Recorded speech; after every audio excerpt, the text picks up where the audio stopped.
یہ بدبخت کہہ رہا ہے کہ وہاں میدان چھوڑ کے بھاگ گئے اور یہاں بھاگے نہیں، ڈٹے ہوئے ہیں۔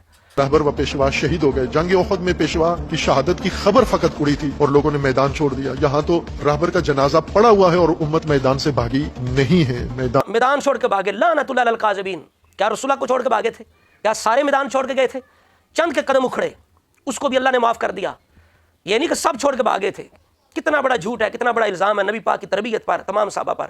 رب فرماتا ہے جنہوں نے فتح مکہ سے پہلے قتال کیا، انفاق کیا، اولئک اعظم درجہ، ان کے درجے بلند ہے۔ بعد والے صحابہ سے ان کے درجے بلند ہے۔ آج کی اس 15ویں صدی کے جو لوگ ہیں، کیا ان کا مقابلہ صحابہ سے ہو سکتا ہے؟ یہ تو قرآن کی مخالفت ہے۔ یہ بھی مانوی تعریف ہے قرآن مجید کی کہ آج کے کسی قوم کو، برادری، کسی تنظیم کو صحابہ سے بڑھانا، یعنی نبی پاک کی تربیت ایسی تھی اور اللہ تعالیٰ کا انتخاب ایسا تھا کہ وہ جناب حضور کی شہادت کی خبر سن کے بھاگ گئے، نعوذ باللہ، لعنت اللہ علی الکاذبین۔ اور یہاں جناب ایسی تربیت ہے خمینی اور خامنائی کی کہ جنازہ پڑا ہوا ہے قوم پر، یعنی نبی پاک کے صحاب سے خمینی اور خامنائی کے صحابہ اعلیٰ ہیں، یہ زیادہ بہادر ہیں، یہ زیادہ جرأت والے ہیں کہ اس میں نبی پاک کی تربیت کی تو ہی نہیں ہے، اللہ کے انتخاب کی تو ہی نہیں ہے، اس میں صحابہ کی تو ہی نہیں ہے۔ اور قرآن جو کہتا ہے ان کے درجے بلند ہے، بعد والے صحابہ سے بھی بلند ہیں، کیا اس حقیقت کا انکار نہیں ہے؟